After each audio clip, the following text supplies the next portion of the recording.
தலைப்பு: குற்றம் கண்டுபிடித்தல், மறுரூபமாக்கும் சத்தியங்கள். பக்கம் 1. குற்றம் கண்டுபிடித்தல். விரோதமாக பேசி குற்றப்படுத்துகிறதின் மகா தீமைகள். சகோதரரே, ஒருவருக்கொருவர் விரோதமாக பேசாதிருங்கள். சகோதரனுக்கு விரோதமாக பேசி தன் சகோதரனை குற்றப்படுத்துகிறவன் நியாயப்பிரமாணத்திற்கு விரோதமாக பேசி நியாயப்பிரமாணத்தை குற்றப்படுத்துகிறான். நியாயப்பிரமாணத்தை குற்றப்படுத்துவாயானால் நீ நியாயப்பிரமாணத்தின்படி செய்கிறவனாயிராமல் அதற்கு நியாயாதிபதியாயிருப்பாய். நியாயப்பிரமாணத்தை கட்டளையிடுகிறவர் ஒருவரே, அவரே ரட்சிக்கவும் அழிக்கவும் வல்லவர். மற்றவனை குற்றப்படுத்துகிறதற்கு நீ யார்? யாக்கோப்பு 4 அதிகாரம் 11-12 வசனங்கள். குற்றம் கண்டுபிடித்தல் மற்றும் நியாயம் தீர்த்தல் எனும் தலைப்பின் கீழ் காணலாம். எனது அன்புக்குரிய நண்பர்களே, இவ்வசனமானது கண்டனத்திற்குரிய தீமை பேசுதலை குறித்து பேசுகின்றது. தூஷணமான மற்றும் இழிவான பாஷை மொழியை குறித்து இவ்வசனத்தில் கண்டிக்கப்படாமல் மாறாக ஃபால்ட் ஃபைண்டிங், குற்றம் கண்டுபிடிப்பதற்கும் ஜட்ஜிங், நியாயம் தீர்ப்பதற்குமான விருப்பமே கண்டிக்கப்பட்டுள்ளது. குற்றம் கண்டுபிடிக்கும் மற்றும் நியாயம் தீர்க்கும் ஆவியானது கிறிஸ்தவனுக்கும் சரி, வேத வாக்கியங்களுக்கும் சரி, முற்றிலும் முரணானவைகள் ஆகும். மேலும் இம்மாதிரியான காரியங்களில் குற்றமுடையவனாக இருக்கிற ஒருவன் தேவனுடைய வார்த்தைகளுக்கு கீழ்ப்படியாதவனாய் காணப்படுவான். அப்படி அதில் என்ன விஷயம் இருக்கின்றது? இம்மாதிரியானவைகளில் குற்றமுடையவனாய் இருப்பவன் தன் விஷயத்தில் காட்ட வேண்டிய கவனத்தை மற்றவரின் நடவடிக்கைகள் மீது செலுத்திக் கொண்டிருப்பான். இன்னுமாக மற்றவர்களுக்கு உதவி புரிய வேண்டும் என்ற நோக்கத்திற்காக இல்லாமல் மாறாக அவர்களை விமர்சிக்க வேண்டும், அதுவும் தீங்கு விளைவிக்கும் விதத்தில் விமர்சிக்க வேண்டும் என்ற நோக்கத்திற்காகவே இப்படி கவனம் செலுத்திக் கொண்டிருப்பான். இன்னுமாக குற்றம் கண்டுபிடிக்கிறவனாக அல்லது குற்றம் சாட்டுகிறவனாக, நீதிபதியாக தன்னைத்தானே இப்படி நியமித்துக் கொள்ளுகிறவன் தனது சொந்த பலவீனங்கள் மற்றும் குறைவுகள் குறித்து போதுமான அளவுக்கு நிதானித்துக் கொள்ளாதவன் ஆவான். ஏனெனில் தான் குற்றம் சாட்டப்படுவதற்கு எவ்வளவு பாத்திரமாய் காணப்படுகிறான் என்று அவன் அறிந்திருப்பானானால் இவன் மற்றவர்களை குற்றம் சாட்ட துணிவதற்கு ஆயத்தமாக மாட்டான். இவன் தன்னைத்தானே நியமித்துக் கொண்டவன் என்று நான் ஆசிரியர் குறிப்பிடுவதற்குரிய காரணம், தேவன் ஒருபோதும் ஒருவனையும் இப்படியாக நியமிக்கவில்லை என்பதினாலே ஆகும். ஃபால்ட் ஃபைண்டிங், குற்றம் கண்டுபிடித்தல் அல்லது ஜட்ஜிங், நியாயம் தீர்த்தல், குற்றம் சாட்டுதல் என்பது இதற்கு அடிமைப்பட்டிருப்பவன் தன்னிடம் குறைவுகள் திரளாயிருப்பதை குறித்த அறியாமையில் காணப்படுகிறான் என்பதற்கு உறுதியான அறிகுறியாக காணப்படும். தன்னை குறித்து நன்கு அறிந்திருக்கிற ஒருவன், அதாவது தேவனுடைய வார்த்தைகளாகிய முகக்கண்ணாடியை காண்கையில் தன்னை இருக்கிற பிரகாரமாகவே உண்மையாய் காண்கிற ஒருவன், இன்னுமாக தன்னுடைய சொந்த பலவீனங்களையும் அபூரணங்களையும் மற்றும் குறைவுகளையும் காண்கிற ஒருவன் மற்றவருடைய தப்பிதங்கள் விஷயத்தில் கடுமையாய் காணப்படுவதற்கு விரும்ப மாட்டான். இன்னுமாக இவன் நீதியாயும் பாரபட்சம் இல்லாமலும் பூரணமாயும் நியாயம் தீர்ப்பதற்குரிய முழுமையான அதிகாரம் மற்றும் பூரணமான அறிவு அவசியப்படும் ஸ்தானங்களை எடுத்துக்கொள்வதற்கு விரும்பவும் மாட்டான். ஒருவன் குற்றம் கண்டுபிடிக்க முயற்சிக்கையில் அல்லது நியாயம் தீர்க்க முயற்சிக்கையில் அவன் தன்னை பற்றி தனக்கே தெரியவில்லை எனும் காரியத்தை தெளிவுபடுத்தும் நபராயிருப்பான். குற்றம் கண்டுபிடிக்கிறவன் அல்லது நியாயம் தீர்க்கிறவன் யாராக இருப்பினும் அவன் அறியாமையிலுள்ள ஒரு நபராயிருப்பான். அவன் சுய நீதிமானாயிருப்பான். உங்களுக்கு சிறு உதாரணத்தை கொடுக்கிறேன். உங்களுக்கு பரிசேயனுடைய சம்பவம் பற்றின பதிவு ஞாபகத்தில் இருக்கும். அந்த பரிசேயன், தேவனே, நான் மற்ற மனுஷனைப் போல இராததினால் உம்மை ஸ்தோத்தரிக்கிறேன். நான் மிகவும் நல்லவன், மற்ற மனுஷரோ மிகவும் மோசமானவர்கள். இது உமக்கு தெரியாது என்பதினால் நான் இங்கு வந்து இதை உம்மிடத்தில் தெரிவிக்க வேண்டும் என்று எண்ணினேன் என்ற விதத்தில் கூறினான். மற்ற மனுஷரை குறித்து எதுவும் சொல்லாமல் தான் மட்டும் எப்படி நல்லவனாய் இருக்கிறான் என்று கூறியிருந்தால் கூட அவ்வளவுக்கு மோசமாய் இருந்திருக்காது என்று நான் ஆசிரியர் எண்ணுகிறேன். ஆனால் பரிசேயன் மற்ற மனுஷரை விட்டு வைக்கவில்லை. மற்ற மனுஷர் எவ்வளவு மோசமானவர்களாய் இருந்தார்கள் என்பதை தேவனுக்கு தெரிவித்தாக வேண்டும் என்று பரிசேயன் காணப்பட்டான். நொறுங்கி போய் தனிமையில் காணப்பட்ட அந்த பாவப்பட்ட ஆயக்காரனையும் அந்த பரிசேயனால் விட்டு வைக்க முடியவில்லை. தோண்டி கிளற வேண்டும் என்று எண்ணினான். இந்த ஆயக்காரனைப் போல நான் இல்லை என்று கூறினான்.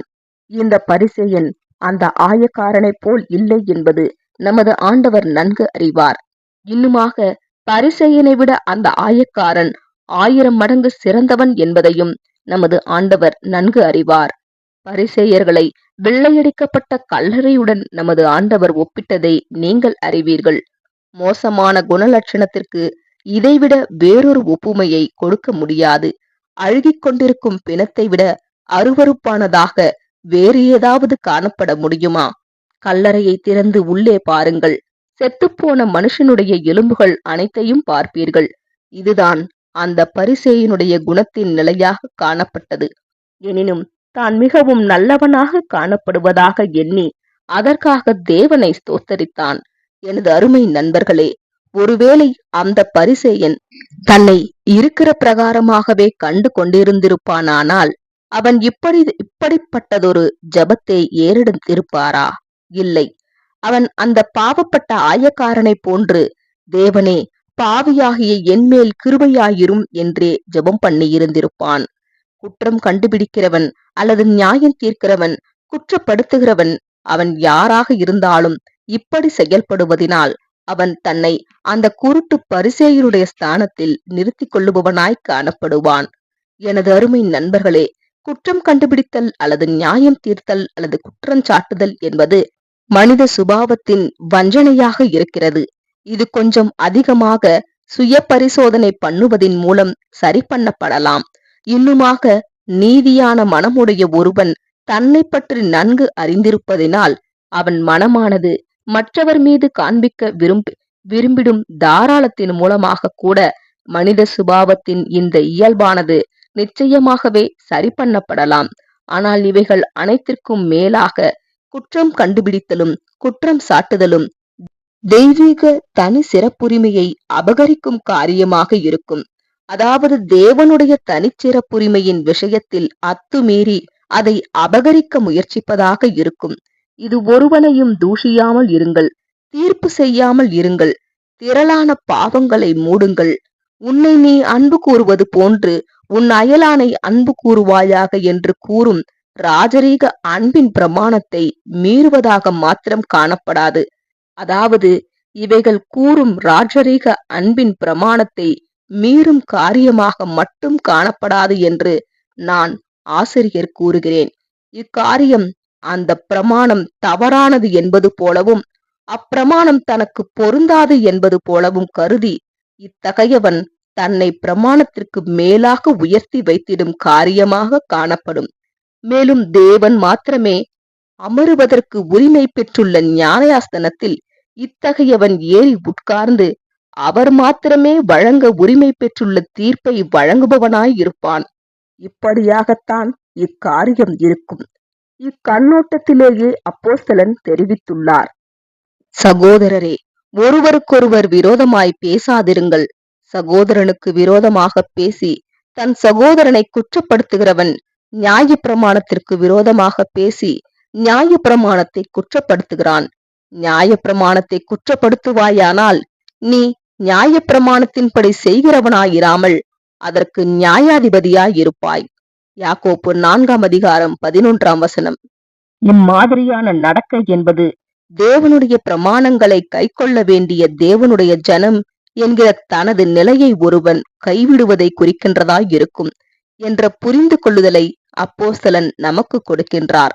மேலும் இம்மாதிரியான நடக்கை என்பது எவைகளை மனுஷருக்கு கட்டளையிட வேண்டும் என்றும் எவ்வகை நடக்கைகளை மனுஷருக்கு பரிந்துரைக்க வேண்டும் என்றும் தீர்மானிக்கின்றவனாகவும் மனுஷரை கணக்கு ஒப்புவிக்க அழைக்கின்றவனாகவும் மற்றும் தவறு செய்வோருக்கு தண்டனை தீர்ப்பு வழங்குகின்றவனாகவும் காணப்படும் நியாயாதிபதியின் அல்லது நீதிபதியின் இடத்தை பறித்து கொள்ளுவதை குறிக்கின்றதாயிருக்கும் என்ற புரிந்து கொள்ளுதலையும் கூட அப்போஸ்தலன் நமக்கு கொடுக்கின்றார். தன் சகோதரனை குற்றப்படுத்துகிறவன் நியாய பிரமாணத்திற்கு விரோதமாக பேசி என்று அப்போஸ்தலன் கூறுகையில் அவர் எந்த நியாய பிரமாணத்தை குறிப்பிடுகின்றார்?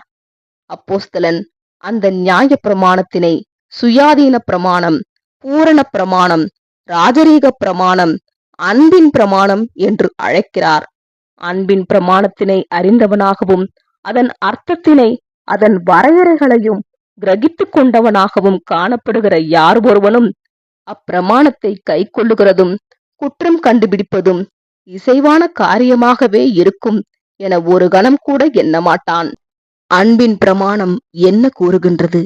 இது விஷயமாக நான், ஆசிரியர், அநேக காரியங்களை உங்களது கவனத்திற்கு கொண்டு வந்திடலாம். எனினும் ஒரு காரியத்தை குறித்து உங்கள் கவனத்திற்கு கொண்டு வருகின்றேன். உன்னை அன்பு கூறுவது போன்று உன் அயலானை அன்பு கூறுவாயாக என்று அன்பின் பிரமாணம் கூறுகின்றது.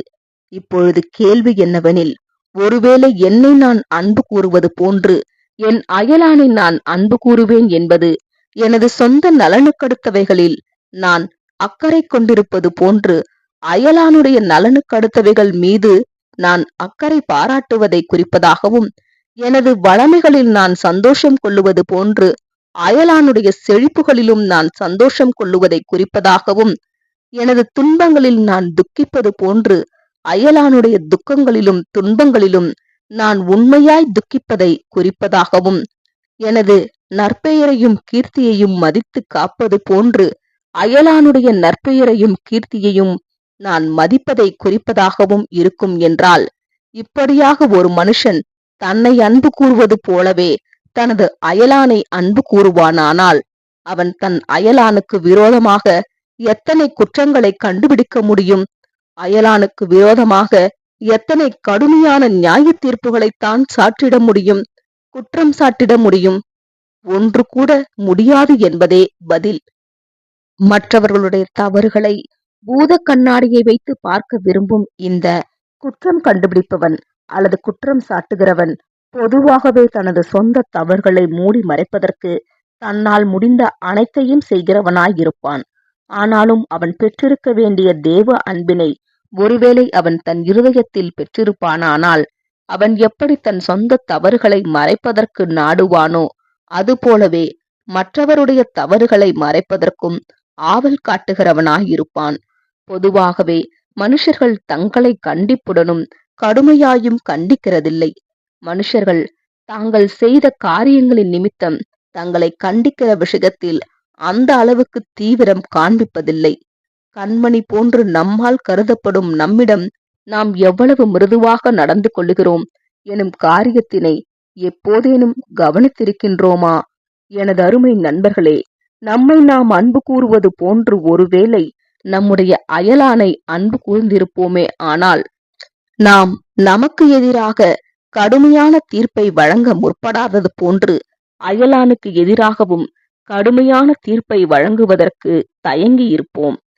இன்னுமாக நமக்கு விரோதமாய் நாம் பேசுவதற்கு முற்படாதது போலவே அயலானுக்கு விரோதமாக பேசுவதற்கும் தயங்கி இருந்திருப்போம். நமக்கு எதிராய் நாம் தீமையாய் குற்றம் சாட்ட முற்படாமல் இருப்பதை விட மற்றவர்களுக்கு விரோதமாக தீமையாய் குற்றம் சாட்டுவதற்கு நாம் அதிகமாய் தயக்கம் காண்பிக்க வேண்டும் என்பதே முக்கியமான காரியமாகும். ஏன் இப்படி? காரணம் பின்வருமாறு. நமது நடக்கைகள் அனைத்திலும் உள்ள நமது நோக்கங்கள் மற்றும் கொள்கைகள் குறித்து நாம் நன்கு அறிந்தவர்களாக இருக்கிறோம். நமது சம்பாஷணைகள் அனைத்திலும் உள்ள நமது நோக்கங்கள் மற்றும் எண்ணங்கள் குறித்து நாம் நன்கு அறிந்தவர்களாக இருக்கின்றோம். ஆனால் நாம் மற்றவர்களை நியாயம் தீர்க்க முற்படுகையில் இக்காரியம் முற்றிலும் வேறுபட்ட காரியமாக இருக்கும். நம்மால் மற்றவர்களுடைய இருதயங்களை அறிந்து கொள்ள முடியாது. நம்மால் மற்றவர்களுடைய இருதயங்களை வாசித்தறிய முடியாது. இருதயம் என்பது உள்ளான மறைவில் இருக்கும் மனுஷனாக காணப்படுவதினால் அதை குறித்து தேவனால் மாத்திரம் அறிந்து கொள்ள முடியும். அவருக்கு முன் சகலமும் நிர்வாணமாகவும் வெளியரங்கமாகவும் இருக்கின்றது. இன்னுமாக இருதயமானது அந்த சொந்த மனிதனினால் மாத்திரம் அறிந்து கொள்ளப்பட முடியும். மேலும் இந்த ஒரு மாபெரும் காரணத்தினாலேயே நாம் ஒருவரையொருவர் நியாயம் தீர்க்க கூடாது என்று சொல்லப்பட்டுள்ளது. நான் என்னை ஒரு குறிப்பிட்ட விதத்தில் நியாயம் தீர்க்க வேண்டும் என்று வேதாகமம் என்னிடம் கூறுகின்ற போதிலும் அது நான் உங்களை நியாயம் தீர்க்க கூடாது என்றும் நீங்கள் என்னை நியாயம் தீர்க்க கூடாது என்றும் திட்டவட்டமாக தெரிவிக்கின்றது. ஒரு வகையில் நான் என்னிடத்தில் கடுமையாய் காணப்படும்படிக்கு வேதாகமம் என்னிடம் கூறுகின்றது. ஆனாலும் உங்களிடத்தில் நான் இரக்கமாகவும் அன்பாகவும் மற்றும் கடுமையின்றியும் காணப்பட வேண்டும் என்று திட்டவட்டமாக தெரிவிக்கின்றது. நமது கண்மணியான நம்மிடம் இரக்கமாக அன்பாயும் கடுமையின்றியும் காணப்படுவதும் மற்றவர்களிடத்தில் கடினமாயும் கடுமையாயும் காணப்படுவதும் நம்முடைய சுபாவத்தின் போக்கு என்று நமது ஆண்டவர் அறிவார். ஒருவேளை நீங்கள் இந்நிலையை கடந்து விட்டீர்கள் என்றால் அதற்காக நாம் கர்த்தரை ஸ்தோத்தரிக்கலாம். காரணம், விழுந்து போன மனித சுபாவமானது மேற்கூறியபடி செயல்படுகின்றதாயிருக்கும். இதுவும் அல்லாமல் ஒருவருக்குள் அளவுக்கு மீறி சுய அன்பு காணப்படுமானால் அது இவர்கள் மனங்களையும் இருதயங்களையும் அசுசிப்படுத்தி இவர்கள் தங்கள் சொந்த காரியங்களை பார்க்கும் பார்வையையும் இவர்கள் மற்றவர்களின் காரியங்களை பார்க்கும் பார்வையையும் கணிப்பையும் அசுசிப்படுத்தி விடுகின்றது. இதன் காரணமாக ஏதோ சில சந்தர்ப்பங்களில் மட்டுமே இவர்களது கணிப்பு சரியாய் இருக்கின்றது. 10 முறையும் கணிப்பு தவறாகவே காணப்படுகிறது. அதாவது, மஞ்சள் காமாலை நோயினை உடையவன் வெள்ளை நிற பொருள்களை பார்க்கையில் அது அவனுக்கு மஞ்சள் நிறத்தில் தோன்றுவது போல் காரியங்கள் காணப்படும். ஆகையால் இருதய அசுசியினால் பாதிக்கப்பட்ட மனதின் கண்களானது ஒளிவு மறைவின்றி பேசப்பட்டவைகளை அல்லது செய்யப்பட்டவைகளை கூட வேறு நிறங்களில் பாவித்து பார்க்கும். ஆகையாலே பாதிக்கப்பட்ட மனக்கண்களின் காரணமாக மனுஷர்கள் தங்கள் கடமையின் பொருட்டு சரியாக செய்த விஷயங்களில் அநேகம் தருணங்களில் மற்ற மனுஷரால் குற்றம் கண்டுபிடிக்கப்படுவதை மற்றும் குற்றம் சாட்டப்படுவதை நாம் பார்க்கலாம். ஆகையாலே பாதிக்கப்பட்ட மனக்கண்களின் காரணமாக பாராட்டப்பட வேண்டிய காரியங்களுக்காக மனுஷர்கள் அநேகம் தருணங்களில் கண்டிக்கப்படுவதை நாம் பார்க்கலாம். ஆனாலும் எனது நண்பர்களே, நான் முன்னமே கூறியிருந்தது போன்று நம்முடைய இருதயங்களில் நாம் தேவ அன்பினை பெற்றிருப்போமே ஆனால் நாம் நமக்கு எதிராய் கடுமையாய் குற்றம் சாட்டுதல்களை சாற்ற முற்படாதது போலவே மற்றவர்களுக்கு எதிராய் கடுமையான குற்றம் சாட்டுதல்களை சாற்றுவதற்கு தயங்கிடுவோம். இப்படி நாம் செய்ய வேண்டியதற்கான காரணம் என்ன என்று நாம் முன்னமே முன்வைத்த காரணத்தினை தவிர்த்து மாபெரும் காரணங்கள் அநேகம் இருக்கவே செய்கின்றன. நமது நோக்கங்களை, நமது எண்ணங்களை, நமது கொள்கைகளை குறித்து நாம் அறிவோம். ஆனால் மற்றவர்களுடைய நோக்கங்களை நாம் அறியோம் என்ற காரணத்தையே நான் முதலில் முன்வைத்திருந்தேன். எனது நண்பர்களே, பின்வருமாறு கேள்வி எழும்பலாம். தேவ அன்பினை தனது இருதயத்தில் பெற்றிருக்கும் மனுஷன் ஒருவன் மற்றவர்களுடைய குறைவுகளை குறித்த ஏதோ ஒன்றை அறிந்திருப்பானானால் அவன் இவ்விஷயத்தில் என்ன செய்ய வேண்டும்? அவன் இதை ரகசியமாக வைத்துக் கொள்ள வேண்டுமா அல்லது அதை பலர் அறிய பரப்ப வேண்டுமா? அவன் அதை தனக்குள்ளாக வைத்துக் கொள்ள வேண்டுமா அல்லது மற்றவர்களிடம் சொல்ல வேண்டுமா? எனது நண்பர்களே, இக்கேள்விக்கு 2 வேத வாக்கியங்களை கொண்டு பதிலளிக்கப் போகிறேன். எல்லாவற்றிற்கும் மேலாக ஒருவரில் ஒருவர் ஊக்கமான அன்புள்ளவர்களாயிருங்கள் என்று அப்போஸ்தலன் பேதுரு கூறுகின்றார். 1 பேதுரு 4:8. இப்படி செய்ய வேண்டியதற்கான காரணத்தையும், அதாவது அன்பு திரளான பாவங்களை மூடும் என்று கூறுகின்றார். சபைக்கு வெளியில் இல்லை, மாறாக சபையாருக்குள் மூடப்படுவதற்கு ஏதுவான திரளான பாவங்கள் காணப்படும் என அப்போஸ்தலன் அறிந்திருந்தார். சபையின் அங்கத்தினர்கள் அனைவரும் பலவீனங்களையும் குறைவுகளையும் அபூரணங்களையும் பெற்றிருப்பார்கள் என்றும் பாவத்தை மூடி போடும் இந்த அன்பினை காட்டுவதற்குரிய மிகுந்த தேவை இருக்கும் என்றும் அப்போஸ்தலன் அறிந்திருந்தார். தங்களுடைய இருதயங்களில் தேவ அன்பினை பெற்றிருப்பவர்கள் பாவங்களை மூடி போடுவதற்கு ஆயத்தமாய் இருப்பார்கள் என்றும் அப்போஸ்தலன் அறிந்திருந்தார். பாவங்களை மூடி போடாத நபர்கள் கொஞ்சமே அன்புடையவர்களாக இருப்பார்கள். அல்லது அன்பே இல்லாதவர்களாய் இருப்பார்கள். தேவ அன்பினை தன் இருதயத்தில் பெற்றிருக்கும் மனுஷன் 100க்கு 99 முறை மற்றவர்களுடைய தவறுகளை மூடி போடுவான். கண்டிப்பாய் அவசியம் என்கிற தருணங்களில் தவிர, நன்மை பெரிதாய் இருக்கும் என்கிற தருணங்களில் தவிர, மற்றபடி அவன் மற்றவர்களுடைய தவறுகளை திறந்து காட்ட மாட்டான். இன்னொருவனை குறைவுபடுத்துவதின் மூலம் எந்த ஒரு மனுஷனாலும் தன்னை மேன்மையானவன் ஆக்கிட முடியாது. ஒருவேளை ஒரு மனுஷனுடைய தவறுகளை கண்டிப்பாய் வெளிப்படுத்த வேண்டிய அவசியம் ஏற்படுகின்ற தருணங்கள் வருகையில் என்ன செய்ய வேண்டும் என்று கேள்வி கேட்கப்படலாம். என்ன செய்ய வேண்டும் என்று நமது ஆண்டவர் கூறியுள்ளார்? எனது நண்பர்களே, இந்த வேதாகமம் பூரணமான ஒரு சட்ட புத்தகமாகும். இதில் அனைத்திற்குமான சட்டங்களை, விதிகளை நாம் பெற்றிருக்கின்றோம். மத்தேயு 18ஆம் அதிகாரத்தினுடைய 15ஆம் வசனத்தில் நமது ஆண்டவர் சில விஷயங்களை கூறியுள்ளார். உன் சகோதரன் உனக்கு விரோதமாக குற்றம் செய்தால் நீ போய் அதை அனைவரிடத்திலும் கூறுவாயாக. இந்த நபரிடத்திலும் அந்த நபரிடத்திலும் மற்ற நபரிடத்திலும் போய் கூறு. ஒருவேளை இதை யார் யார் அறிந்தாக வேண்டும் என்று நீ எண்ணுகிறவர்களுக்கெல்லாம் உன்னால் அறிவிக்க முடியவில்லை எனில் காரியத்தை குறித்து அநேகருக்கு எழுதி அனுப்பு. எழுதி அனுப்பினவைகள் எல்லா இடத்திலும் பரவத்தக்கதாய் பார்த்து உறுதிப்படுத்திக் கொள். எல்லோருக்கும் இச்சம்பவம் குறித்து தெரிய வந்துள்ளது என்பதை நீ அறிந்து கொள்ளும் வரை ஓயாதே என்று ஆண்டவர் கூறினாரா? இப்படியாகத்தான் நமது ஆண்டவர் கூறியுள்ளாரா? இல்லவே இல்லை. ஆனால் இப்படித்தான் சில ஜனங்கள் செய்கின்றனர். கிறிஸ்தவர்கள் என்று தங்களை குறித்து அறிக்கை பண்ணிக் கொள்ளுகிறவர்களும் இப்படி செய்கின்றனர். மேற்கூறப்பட்டுள்ளபடி நாம் செய்யும்படிக்கு நமது ஆண்டவர் கூறவில்லை எனில் பின்னர் நாம் என்ன செய்ய வேண்டும் என்று கூறியுள்ளார்? உன் சகோதரன் உனக்கு விரோதமாய் குற்றம் செய்தால் அவனிடத்தில் போய் நீயும் அவனும் தனித்திருக்கையில் அவன் குற்றத்தை அவனுக்கு உணர்த்து.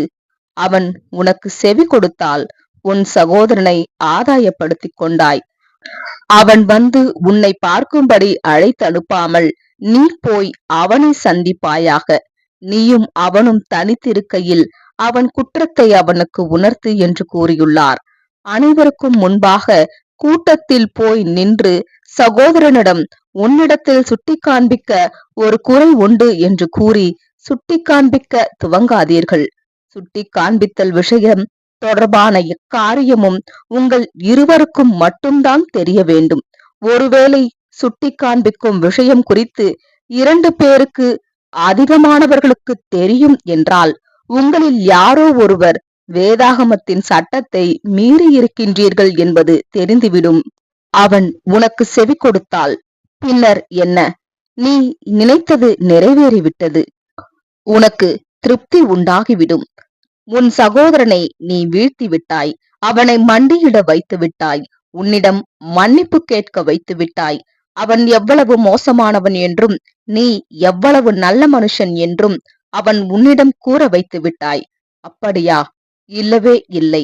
நாம் நினைத்ததை சாதிக்க கூடாது அல்லது நாம் திருப்தியடைய நாடக்கூடாது என்றால் பின்னர் ஏன் இம்முயற்சிகளை எடுக்க வேண்டும்? எனது நண்பர்களே, நம்முடைய சொந்த நோக்கங்களை விட 1000 மடங்கு சிறப்பானதாக காணப்படும் ஏதோ ஒன்றை நாம் ஆதாயப்படுத்திக் கொள்ள வேண்டும் என்று நமது ஆண்டவர் கூறுகின்றார். நாம் எதை ஆதாயப்படுத்திக் கொள்ள வேண்டும்? உன் சகோதரனை ஆதாயப்படுத்திக் கொள்ள வேண்டும் என்று கூறுகின்றார். சரி, சகோதரனை ஆதாயப்படுத்திக் கொள்ளுவது என்றால் என்ன? உங்களுக்கு விரோதமாய் குற்றம் செய்துள்ள சகோதரன் தன்னையே பிரச்சனைக்குள் அகப்படுத்தி இருக்கின்றான். அவனை வெளியே கொண்டு வருவதற்கு நீங்கள் முயல வேண்டும். இதுவே அர்த்தமாகும். புண்படுத்தியவன் புண்பட்டவனை விட தனக்கு மிக மோசமான பின்விளைவினை, தீங்கினை ஏற்படுத்தி இருக்கிறான் எனும் காரியத்தை புரிந்து கொள்ளுவது என்பது கொஞ்சம் சிரமம்தான். ஆனால் இப்படித்தான் காரியம் காணப்படும். புண்படுத்தியவனே தன்னை பிரச்சனைக்குள் அகப்படுத்தி கொண்டவனாய் இருப்பான். நான் ஒரு சிறு உதாரணத்தை சொல்லுகிறேன். அப்போஸ்தலனாகிய பவுலின் விஷயத்தை எடுத்துக் கொள்ளுங்கள். அவர் கிறிஸ்தவர்களை துன்பப்படுத்தும்படிக்கு தமஸ்குவிற்கு போகிற வழியில் அவர் எப்படி நமது ஆண்டவரினால் அச்சமூட்டப்பட்டார் என்பது உங்களுக்கு நினைவிருக்கும். நமது ஆண்டவர் அவரிடம், சவுலே சவுலே, நீ என்னை ஏன் துன்பப்படுத்துகிறாய்? நீ யாரை துன்பப்படுத்துகிறாயோ அவர்களுக்கு கடினமாயிருக்கும் என்று கூறினாரா? அப்படியா கூறினார்? அது ஸ்தேவானுக்கு கடினமாயிருக்கும் அல்லது மற்ற மனுஷருக்கு கடினமாயிருக்கும் என்றாரா? அப்படியா? இல்லை, சவுலே, உனக்கு கடினமாயிருக்கும் என்றே கூறினார். இப்படியே குற்றம் கண்டுபிடிக்கிற மற்றும் குற்றம் சாட்டுகிற ஒவ்வொருவருக்கும் கடினமாயிருக்கும். சவுல் தன்னைத்தானே காயப்படுத்திக் கொண்டிருக்கின்றார் என்று அறியாமல் இருந்தார். அவர் தன்னைத்தான் காயப்படுத்திக் கொண்டிருந்தார். முள்ளில் உதைக்கிறது உனக்கு கடினமாம் என்றே ஆண்டவர் கூறினார். ஆண்டவரே, உமது வார்த்தைகளின் அர்த்தம் என்ன என்று பவுல் வினவியிருக்கலாம். ஆண்டவரோ, எனது பின்னடியார்களில் யார் ஒருவரையாவது துன்பப்படுத்தும் நீ அல்லது யார் ஒருவரும் கூர்மையான முட்களை உதைக்கும் மதியீனமான எருதுவிற்கு ஒப்பாகி இருக்கின்றீர்கள். எருது கூர்மையான முட்களை உதைக்கும் போது முட்களுக்கு எந்த பாதகமும் இல்லை, அது எருதிற்கே பாதகமாயிருக்கும்.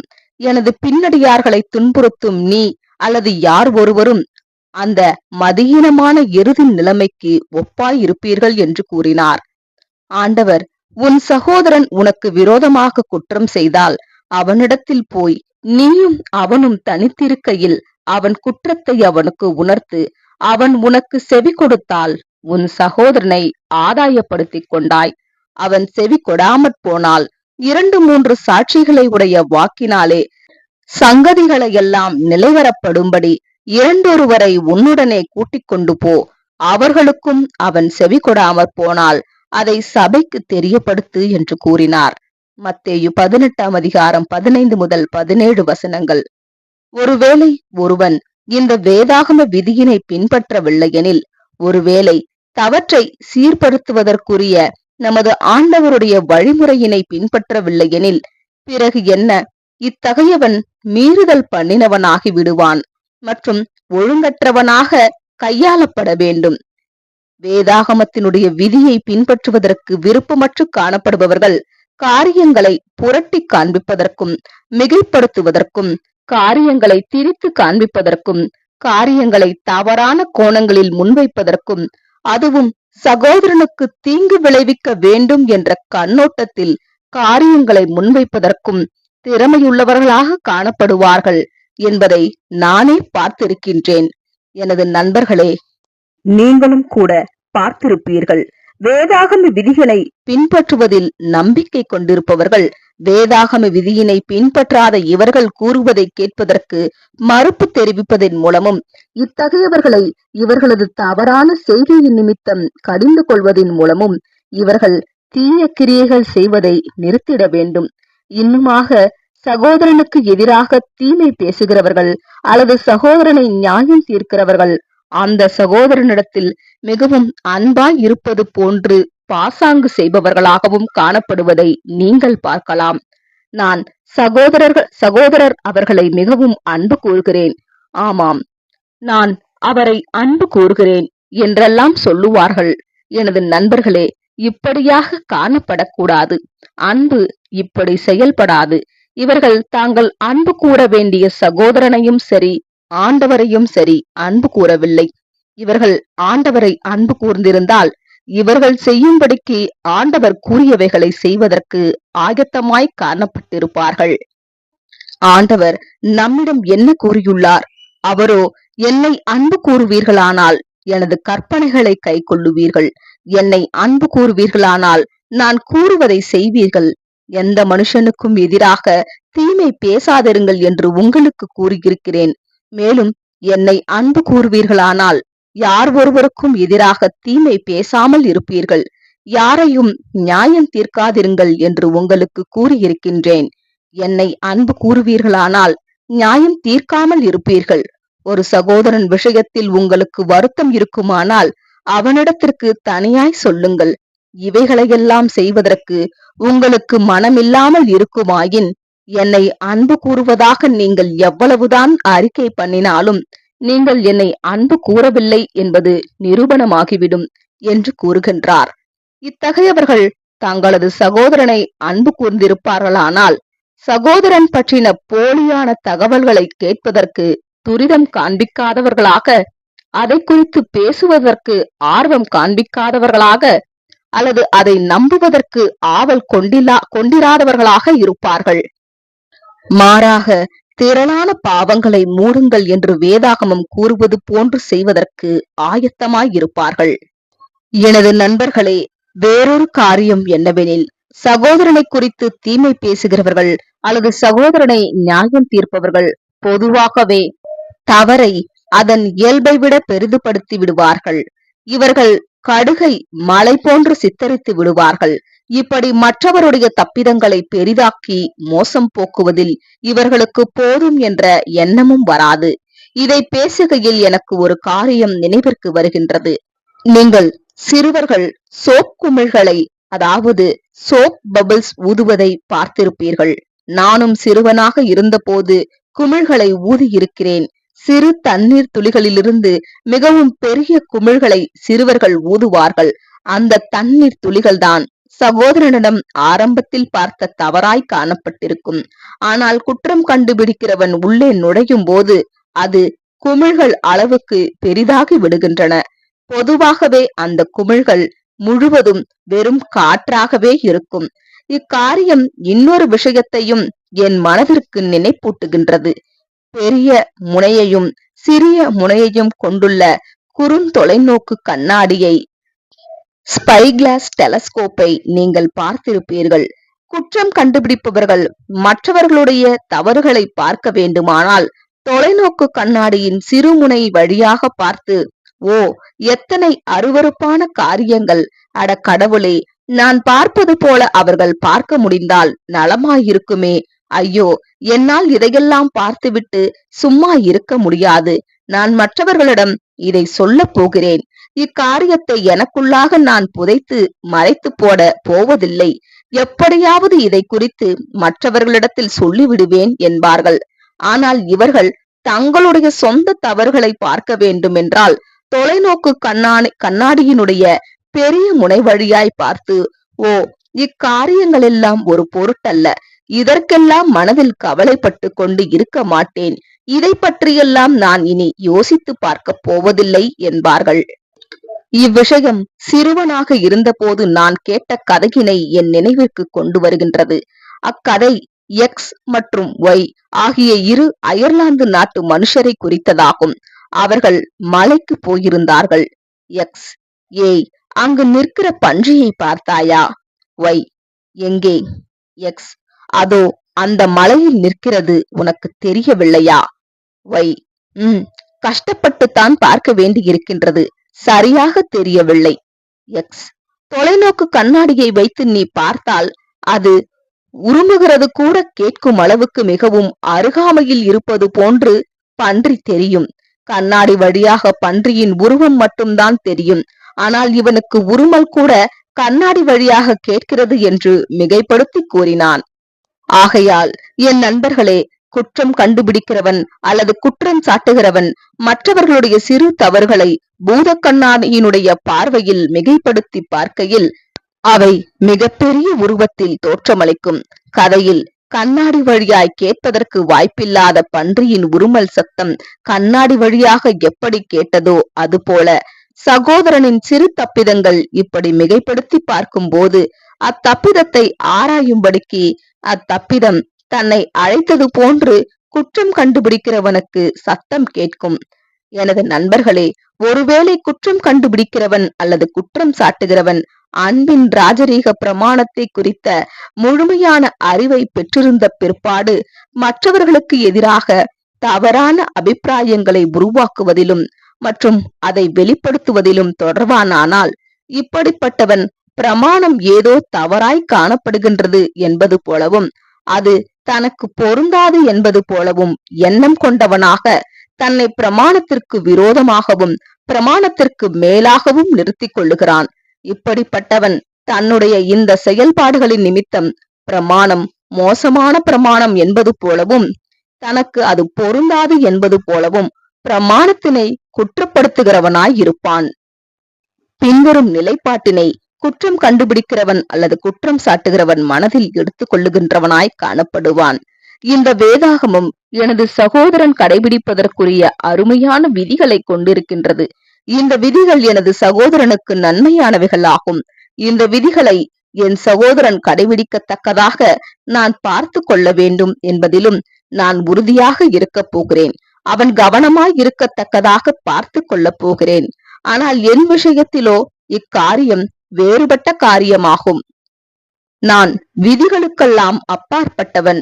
நான் யாரையும் நியாயம் தீர்க்க குற்றம் சாட்டக்கூடாது என்று வேதாகமம் என்னிடம் கூறுகின்றது. ஆனாலும் நான் எப்படியாவது நியாயம் தீர்க்க குற்றம் சாட்டப் போகின்றேன். நான் யாருக்கு எதிராகவும் புறங்கூறக்கூடாது என்று வேதாகமம் எனக்கு போதித்துள்ளது. ஆனாலும் நான் எப்படியாவது பேசிவிடுவேன். திரளான பாவங்களை மூடும்படிக்கு வேதாகமம் என்னிடம் கூறுகின்றது. ஆனால் ஒரு பாவத்தை கூட வெளிப்படுத்தாமல் நான் விட்டு வைக்கப் போவதில்லை. நிறைய பாவங்களை வெட்ட வெளிச்சமாக்கப் போகின்றேன். நான் என்னை அன்பு கூறுவது போன்று என் அயலானை அன்பு கூற வேண்டும் என்று வேதாகமம் என்னிடம் கூறுகின்றது. ஆனால் எனது கண்மணியான என்னை போன்று நான் மற்றவர்களை அன்பு கூறுவதை உங்களால் பார்க்கவே முடியாது என்பதே ஆகும். இதுவே குற்றம் கண்டுபிடிக்கிறவன் அல்லது நியாயம் தீர்க்கிறவன் எடுத்துக்கொள்ளும் மனதின் நிலைப்பாடாகும். இந்த நிலைப்பாடானது வேதாகமத்தை நீக்கி போடுகின்றது. இது சொல்லர்த்தமாகவே வேதாகமத்தை தூக்கி எறிந்து விடுகிற காரியமாய் இருக்கும். எனது நண்பர்களே, குற்றம் கண்டுபிடித்தல் அல்லது குற்றம் சாட்டுதல் என்பது இன்னொரு சிக்கலையும் கொண்டு வருகின்றது. மற்றவர்களுடைய செயல்கள் அல்லது நோக்கங்கள் குறித்து உளவு அல்லது வேவு பார்க்கும் வழக்கத்தில் ஈடுபடுவதின் நிமித்தம் குற்றம் சாட்டுகிறவன் அல்லது குற்றம் கண்டுபிடிக்கிறவன் அவனது சொந்த கிரியைகள் மற்றும் நோக்கங்களை சுய பரிசோதனை பண்ணி பார்ப்பதற்கு அவ்வளவு விருப்பம் காட்டவும் மாட்டான் மற்றும் அவனுக்கு நேரமும் இருக்காது. இப்படிப்பட்டவன் தன்னை குறித்து அடிக்கடி கவனமாய் நிதானித்து பார்ப்பானானால் அவன் மற்றவர்களை குற்றம் சாட்ட விரும்புகிறவனாய் காணப்பட மாட்டான். மற்றவர்களிடத்தில் காணப்படுகின்றது என்று இவனால் அனுமானிக்கப்படும் குறைவுகளை அல்லது கடமை தவறுதல்களை அலசி ஆராய்வதில் இப்படிப்பட்டவன் எவ்வளவுக்கு அதிகமாய் தன்னை சுறுசுறுப்பாய் ஈடுபடுத்திக் கொள்ளுகிறானோ அவ்வளவுக்கு இவன் தனது கவலைக்கிடமான தப்பிதங்களை குறித்து ஆராய்ந்து பார்க்காதவனாகவும் உணர்ந்து கொள்ளாதவனாகவும் காணப்படுவான். அப்போஸ்தலனால் முன்வைக்கப்படும் மற்றொரு காரியம் என்னவெனில், நாம் ஒருவரையொருவர் நியாயம் தீர்க்க மிகவும் பொருத்தமற்றவர்களாகவும் தகுதியற்றவர்களாகவும் இருக்கிறோம் என்பதே ஆகும். அதாவது தேவையான தகுதிகளில் நாம் குறைவுடையவர்களாய் இருக்கின்றோம் என்பதே ஆகும். எனது நண்பர்களே, நாம் நியாயம் தீர்க்க வேண்டுமானால் நம்மிடம் என்ன தகுதிகள் காணப்பட வேண்டும்?